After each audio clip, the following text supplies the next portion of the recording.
Pada dasarnya agama itu bahasa Arabnya ada 3 macam. Kalau agama yang jelas nabinya, jelas kitab sucinya, jelas ajaran-ajaran sampai ke simbol-simbolnya, bahasa Arabnya din. Nah, itu ada 3. Dinul Yahudiyah, dinul Nasraniyah, dan dinul Islam. Din. Simbol-simbolnya masih jelas, cara ritualnya, ibadahnya masih jelas. Soal beda pasti beda, tapi jelas.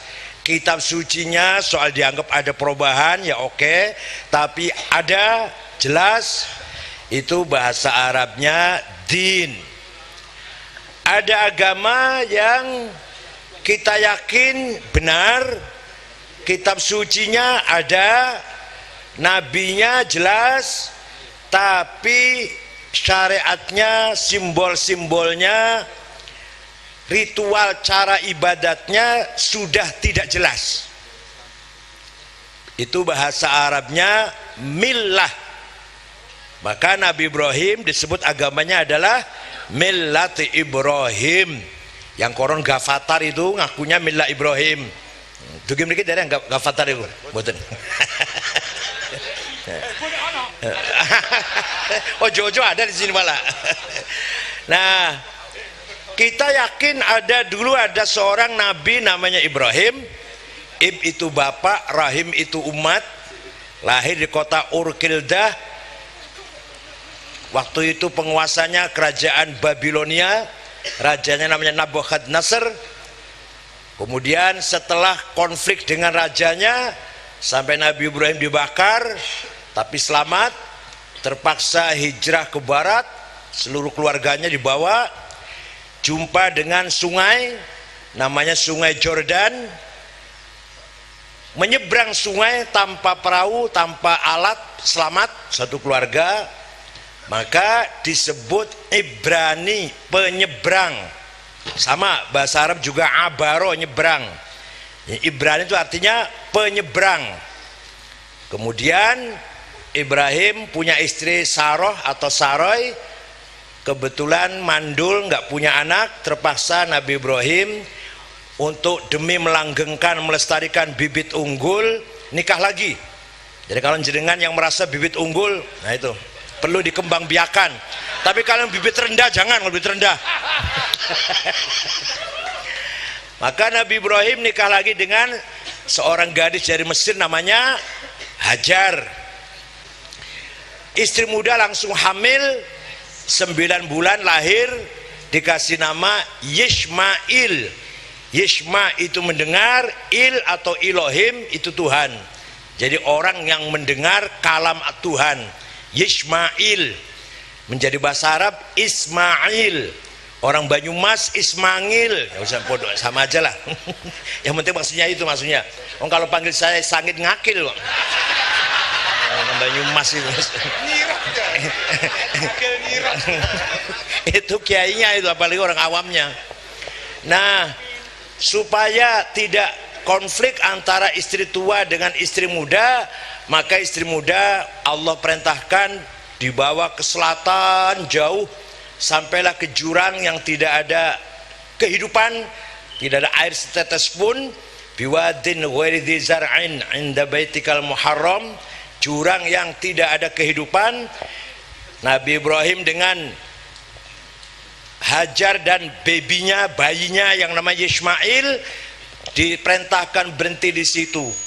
Baru istirahat sebentar, Allah perintahkan Ibrahim kembali ke utara dengan meninggalkan istri muda Hajar dan bayi yang masih berapa minggu lah. Ringkas cerita, Ibrahim sampai ke Palestina, istri tua Sarah hamil, maka diberi nama Ishak. Ishak nanti punya anak laki-laki namanya Yakub. Yakub itulah yang dipanggil Israel. Isra hamba, il Tuhan. Israel punya anak 12, namanya Raubin, Syamun, Zabolon, Yahuda, Levi. Jak, Dan, Asir, Yasakar, Neftali, Yusuf, Bunyamin. Itu anaknya Nabi Yakub. Nah, bingung gue.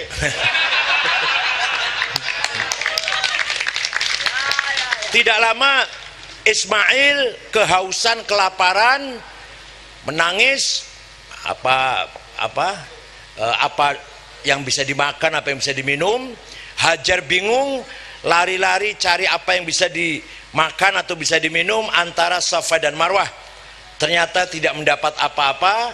Dalam keadaan putus asa, bayi Ismail kakinya memukul-mukul tanah, lahirlah keluarlah sumber air Zam-Zam yang sampai sekarang tidak pernah berkurang apalagi habis, padahal di sekitar itu tidak ada danau, tidak ada sungai. Maka Ismail besar, kemudian ketika ada air ada kehidupan. Yang pertama kali tahu burung-burung datang ke arah air itu dari selatan, dari mana-mana berterbangan ke arah itu, diamati oleh sebuah suku namanya suku Jurhum. Suku Jurhum mengikuti arah burung, ternyata ada air. Maka suku Jurhum tinggal di situ, dan Ismail setelah besar nikah dengan perempuan dari suku Jurhum, gitu ya. Nah, itulah Ismail melahirkan bangsa Arab yang nanti diantara keturunannya adalah Nabi Muhammad sallallahu alaihi wasallam. Dan kalau Israel melahirkan beberapa nabi-nabi, itulah cikal bakal millati Ibrahim. Nanti bisa diulang lagi cerita itu, panjang kalau cerita itulah. Nah, ada lagi agama yang tidak jelas dia itu nabi apa bukan, tidak jelas kitab ajarannya kitab suci dari langit atau bukan, ibadahnya memang begitu atau bukan. Maka bahasa Arabnya nihlah, seperti agama lokal di kita lah, Keharingan, Kapitayan, Darmo Gandul, Gotoloco, Satodarmo, Sunda Wiwitan. Kalau di Sunda namanya Sunda Wiwitan. Ada lagi apa? Subud, Sambelun. Wah, banyak sudah, banyak. Kalau yang tahu di Jogja sana tempatnya lah. Nah, itu bahasa Arabnya nihlah. Hindu, Buddha, Konghucu juga, Santo juga nihlah. Maka ada kitab yang terkenal namanya Al-Milal wan Nihal, membicarakan agama-agama yang sudah tidak jelas dan agama-agama yang setengah jelas. Jadi sekali lagi agama itu bahasa Arabnya 3, tapi bahasa Indonesia semua agama. Kalau agama yang masih jelas ada 3, Yahudi, Kristen, Islam. Yang setengah jelas millah, yang tidak jelas apa? Nihlah. Dah. Sekarang agama Islam. Agama Islam itu diturunkan untuk membangun budaya, untuk manusia, agar manusia kreatif, agar manusia cerdas, agar manusia berkarya lah, agar manusia menjadi manusia yang manfaat hidup dunia ini. Maka agama Islam itu dari langit untuk bumi, dari Allah untuk manusia, bukan sebaliknya. Bukan manusia untuk Allah, bukan. Allah nggak butuh sampean, tapi agama untuk kita. Maka segala aturan agama itu semua sebenarnya untuk membangun kehidupan yang berbudaya, beradab, berkarya, bergengsi, bermartabat. Maka kita manusia disebut insan. Apa? Insan itu kata kerja, kata benda, kata kerjanya anas, tapi nggak usah bokai urbaningrum, nggak usah, anas gitu aja. Nanti anis, anisa itu sama, anis ejektifnya, anas kata kerjanya, insan masdarnya lah. Itu semua maknanya harmoni, intim, saling mendukung, saling melengkapi, saling menyempurnakan. Itu namanya insan. Jadi makhluk insan ini makhluk yang berbudaya, yang beradab, yang bergengsi, bermartabat, dengan perangkat yang telah diberikan Tuhan kepada kita semua. Oleh karena itu, agama tidak mungkin menjadi alat untuk merusak keharmonisan. Justru agama untuk mendukung insaniah, mendukung keharmonisan, tatanan hidup yang harmonis di antara kita semua. Maka yang paling jahat, yang paling, bahasa Jawanya kurang ajar nonton ya, yang paling kurang ajar adalah orang yang melakukan kejahatan bismil Islam. Wa man adzlamu mimman iftara 'ala Allahil kadziba wa huwa yud'a ilal Islam. Tidak ada orang yang paling jahat melebihi orang yang dengan mengatasnamakan agama Islam tapi berbuat kebohongan, berbuat kejahatan, berbuat kriminal. Masih mendingan kriminal biasa. Kalau kriminal dengan mengatasnamakan agama Islam, itu tidak ada yang lebih zalim daripada itu. Nah, sekarang lagi musimnya ini, Allahu Akbar membunuh, Allahu Akbar ngebom, Allahu Akbar, sampai orang barat tanya, Allah Akbar itu maknanya itu, maknanya ngebom Allahu Akbar itu. Allah Akbar itu maknanya ngerusak pagar DPR itu Allahu Akbar. Maknanya membakar gereja Allahu Akbar. Lah itu karena kita tidak paham, sebagian saudara-saudara kita tidak ngerti dari yang sebenarnya dari mana ajaran Islam itu asal muasal seperti apa, justru diselewengkan menjadi alat untuk melakukan kejahatan. Maka akibatnya apa? Islam menjadi komoditi, Islam menjadi perdagangan, menjadi bisnis. Siapa yang danain itu nanti Allahu Akbar. Nah, kalau jenengan memiliki data nggak ada yang danain kan? Nggak ada kan? Nah, ini masih Islam tenanan nih, masih Islam tenanan. Tapi kalau saya didanain nggak kira-kira di sini? Didanain nggak ya? Orang kuat. Jadi yang tadinya agama Islam itu nilai-nilai universal, nilai-nilai insaniah yang universal menjadi dagangan. Kalau sudah dagangan berarti untuk kepentingan. Bahasa agamanya, bahasa santrinya hawa nafsu. Lah hawa nafsu ini yang paling jahat sekali lagi adalah hawa nafsu dengan mengatasnamakan Allah. Ada orang hawa nafsu pengen jabatan, pengen kaya, pengen punya istri cantik-cantik. Nah, kalau cantik banyak ini. Pengen punya istri cantik-cantik, itu berarti banyak, cantik semua. Itu masih biasa itu. Masih nggak begitu jahat itu. Tapi yang paling jahat, kita tertipu, kita terpedaya oleh hawa nafsu kita, kelihatannya atas nama Allah. Ya ayyuhan nasu inna wa'dallahi haqqun fala taghurrannakumul hayatud dunya. Wahai manusia, jangan tertipu oleh kehidupan dunia, gemerlapnya dunia. Jangan terpedaya oleh jabatan, kedudukan, harta, kekayaan, hawa nafsu perempuan. Tapi itu masih mending. Yang paling jahat adalah wala yaghurrannakum billahil ghurur. Kamu jangan terpedaya oleh hawa nafsu yang kelihatannya atas nama Allah. Saya bangga karena saya jamaahnya banyak, santrinya puluhan ribu. Saya bangga karena saya turun dari mobil diciumin tangan saya diciumi semua. Saya bangga karena jadi ketua PBNU. Ini semua hurur nih, hurur, tipuan semua ini kalau kita tertipu. Kalau enggak ya enggak. Saya bangga, enggak ada yang ceramahnya enak seperti saya. Setiap ngomong ditepuki tangan. Itu hurur itu. Saya bangga karena saya kalau habis makan enggak habis bekasnya untuk rebutan masyarakat. Wah, semua rebutan bekas minum saya. Biasanya jenengan habis biasanya ngotot. Ya, itu hurur itu. Kalau hurur, kalau tertipu, kalau enggak ya tidak. Jadi ada sebagian kita yang tertipu oleh hawa nafsu, kelihatannya lillahi ta'ala. Saya bangga kalau ngimami terus waladhdallin. Di belakangnya amin. Bangga banget. Ini orang diamin orang pasti bangga. Ini orang diamin itu loh. Kalau jadi makmum nggak bangga, terus jadi imam. Saya bangga kalau jadwalnya penuh ceramah tiap malam. Wah, sampai sibuk. Besok aja saya acara ada 3 besok ini. Wah, luar biasa. Tangerang, Purwakarta, dan Jakarta Timur besok ini. Waduh, saya bangga itu. Laris banget lah.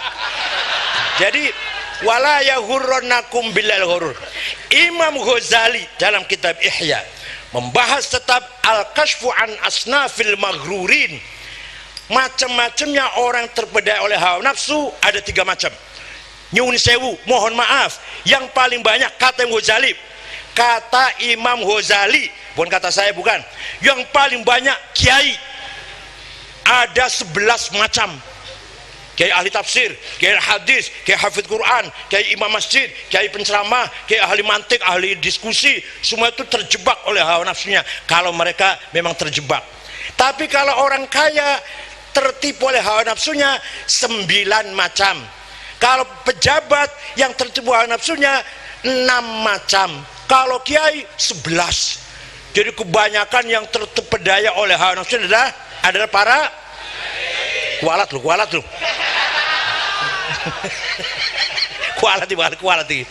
Nah, maka suatu ketika ada ya kiai MWC lah berangkat sholat Jumat pakai gamis, baru pulang dari haji itu, pakai sorban, gamisnya putih, di tengah jalan digigit anjing. Wah, anjingnya dipukul oleh kiai itu. Anjing kesakitan, lapor pada Tuhan, ya Allah, saya sakit. Kenapa? Dipukul oleh Pak Haji yang berangkat ke sholat Jumat itu. Malaikat stop, berhenti dulu itu kiai itu. Di stop oleh malaikat, tanya, kenapa kamu pukul anjing? Ya dia gigit gamis saya, kotor, koyak jadinya. Kemudian anjing tanyain, kenapa kamu gigit kiai itu? Jawabnya anjing, saya pikir kalau orang pakai gamis, sorban, bawa tasbih, apalagi jidatnya hitam, jenggotnya panjang, saya kira orang itu nggak punya hawa nafsu.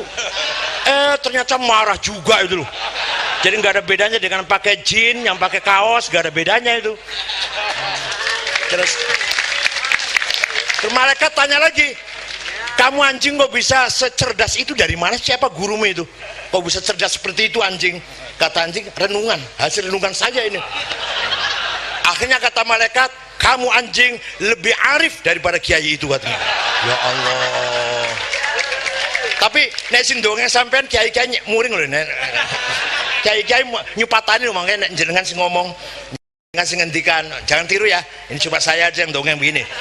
Saya cuma menjelaskan apa kata Imam Ghazali. Ada orang minta-minta doa, mintanya yang dihadapan itu batu diminta, pokoknya khusyuk sekali. Saya minta selamat, saya minta masyarakat ini semuanya sejahtera, minta keadilan bisa terwujud di muka bumi ini, dikabulkan oleh Allah. Malaikat bingung, jenengan wa Allah ono wong njaluk ndonga nang ngarepe watu kok dikabulkan. Lah kiai-kiai sing nang ndure sejadah madhep ngulon sak wengi-wengi enggak dikabulkan. Orang nangis-nangis nang multazam Ka'bah enggak sampean kabulkan. Gimana jawabnya Allah? Yang ini di depan batu ikhlas, tidak ada kepentingan hawa nafsunya, tidak ada kepentingan dirinya. Tapi yang di multazam sana isinya hawa nafsu tok. Semoga orang njaluk ndonga, njaluk kawin maneh, orang njaluk mercy, orang njaluk santrine ben akeh, orang njaluk ben bojone akeh, orang njaluk ben montore anyar, semuanya itu kepentingan hawa nafsunya. Tapi yang ini yang di depan batu ikhlas, maka saya kabulkan yang ikhlas ini. Tapi jauh-jauh sampean dongeng loh, aku tok sing kena dongeng nanti. Sampean kok kiai-kiai bendu mangke. Jadi Allah itu akan mengabulkan hambanya yang hatinya tulus ndonga karo Gusti Allah, bukan untuk kepentingan dirinya. Nah, yang saya maksud terakhir adalah Kiai Hasyim Asy'ari selama di mukim di Mekah, yang didoakan di tempat-tempat mustajab, multazam, maqam Ibrahim, Hijr Ismail, tidak ada lain, ya Allah, kapan bangsa kami merdeka dari penjajah? Selalu itu. Maka ada seorang penulis dari Mekah namanya Dr. Tariq Shihab, bukunya kecil saja, dengan judul Al-Haji Hasyim Asy'ari Awwal Wadi'i Labinatil Istiqlal fi Indonesia.